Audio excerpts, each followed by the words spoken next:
You say yes when you mean no. You overextend until you're empty. You avoid difficult conversations until resentment builds into walls. And every time you think about setting a boundary, your body floods with panic. What if they get angry? What if they leave? What if I'm being selfish? Here's the truth. Your need for peace shouldn't cost you yourself. Boundaries aren't about being harsh or difficult. They're about teaching people how to treat you without abandoning yourself in the process. Today, I'm giving you 5 clear, practical scripts to set boundaries when conflict feels terrifying. These aren't theories, they're tools. Let's get to work. Step 1. Practice the pause. Buy yourself time. The problem?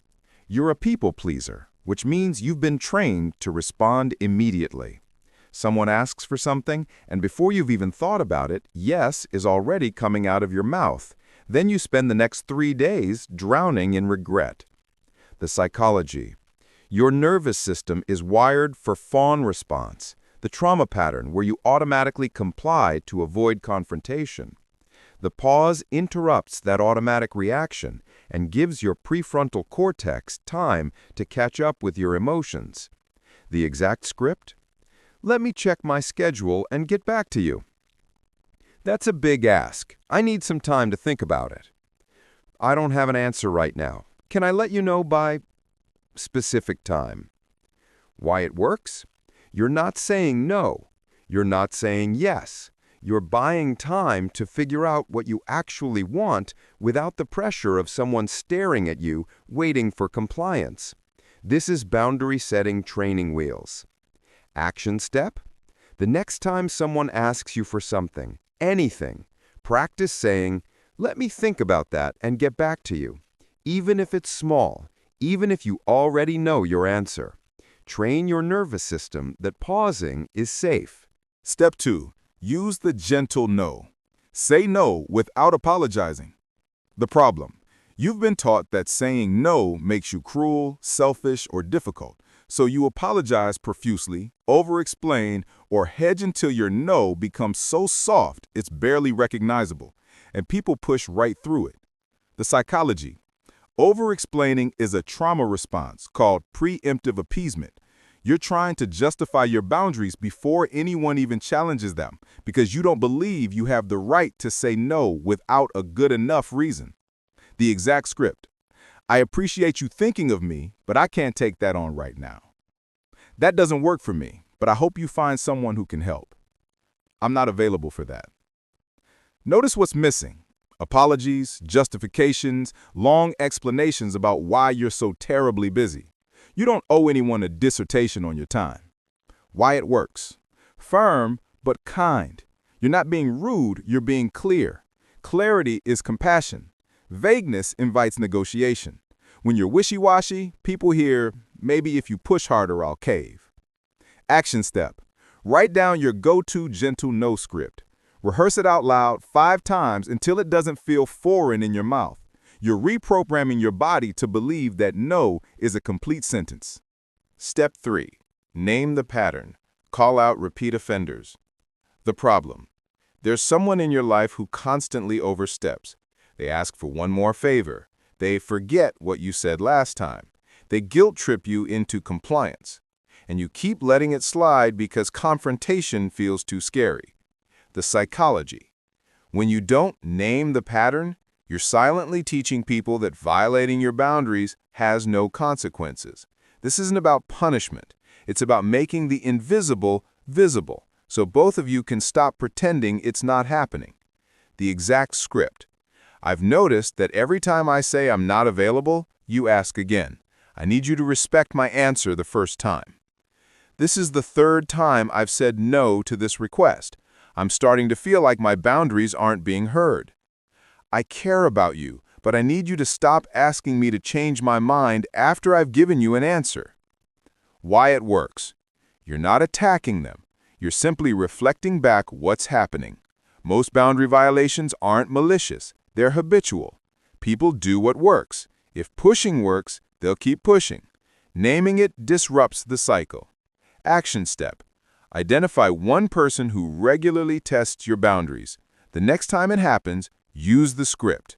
Yes, your heart will race. Yes, it will feel uncomfortable. Do it anyway. Discomfort is not danger. Step 4. Offer an alternative, the bridge technique. The problem. You want to say no, but you're terrified of disappointing people or coming across as unhelpful. So you say yes and resent them for asking. Or you ghost them and feel guilty. Neither is healthy. The psychology. The bridge technique allows you to hold your boundary and offer a compromise that doesn't drain you. You're not responsible for solving their problem, but if there's a middle ground that feels manageable, you can offer it, on your terms. The exact script. I can't commit to the full project, but I'm happy to review your draft and give feedback. I'm not free this week, but I could do a 20-minute call next Tuesday if that helps. I can't host Thanksgiving this year, but I'd love to bring a dish if someone else is willing to organize. Why it works. You're saying, I still care, but I'm not sacrificing myself. This is especially effective with people you genuinely want to support but can't carry entirely. You get to stay in integrity without collapsing under the weight of their needs. Action step. Think of one upcoming request you're dreading. Instead of saying yes to the whole thing, brainstorm one scaled-down version you could genuinely offer without resentment. Step 5. Release the outcome. Let them have their feelings. The problem. You set the boundary. You use the script. And then they react. They're hurt, annoyed, distant, cold. And immediately you want to take it all back. You want to fix it, apologize, smooth it over. Because their discomfort feels like your failure. The psychology. This is where most people-pleasers break. You've been taught that your worth depends on other people's comfort, that if someone is upset with you, you've done something wrong. But here's the truth. People are allowed to be disappointed, and you're allowed to disappoint them. The exact script. I understand you're frustrated, and that's okay. My answer is still no. I hear that this is hard for you. I still need to protect my energy right now. I can see you're upset. That doesn't change my boundary. Or sometimes you say nothing. You let the silence sit. You let them feel what they feel without rushing in to fix it. Why it works. You're modeling something revolutionary. That relationships can survive disappointment. That love doesn't require self-abandonment. That it's possible to care about someone and prioritize yourself. Action step. After you set your next boundary, resist the urge to follow up with, "Are we okay?" Let the other person sit with their feelings. Give them space to adjust. And trust that if the relationship is healthy, it will survive your boundaries. If it doesn't, that tells you everything you need to know. Now, let's talk about the fear underneath all of this. What if they get angry? They might. And that's information. Healthy people don't punish you for having needs. If someone's response to your boundary is rage, manipulation, or the silent treatment, that's not about your boundary. That's about their inability to respect you. And you deserve better. What if they leave? Then they were never safe to begin with. A relationship that requires you to erase yourself to exist isn't love. It's a hostage situation. If your boundary costs you the relationship, what you've actually lost is the performance of connection. Real connection doesn't ask you to disappear. What if I'm being selfish? Listen carefully. Boundaries are not selfish. They're self-preservation. You're not being difficult. You're being human. Asking people to respect your limits isn't cruelty. It's clarity. And anyone who tells you otherwise is invested in your compliance, not your well-being. You've spent your whole life making yourself small so others could be comfortable.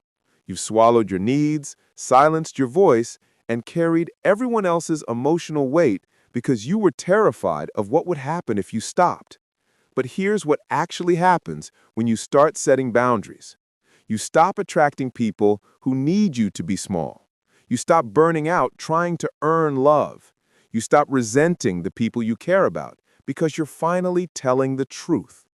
Boundaries don't push the right people away. They filter out the ones who were never meant to stay. So here's your homework. Choose one of these scripts and try it this week. Just one.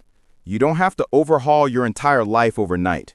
Start small. Start messy, but start. And remember this. The people who truly love you will adjust to your boundaries. The ones who don't, they were only ever comfortable with your silence. Let the world adjust to your truth, not the other way around. You don't owe anyone access to you, not your time, not your energy, not your body, not your life. Say it with me. No is a complete sentence, and I'm allowed to use it. If this gave you clarity, hit the like button and drop a comment telling me which script are you going to try first. Let's build accountability together.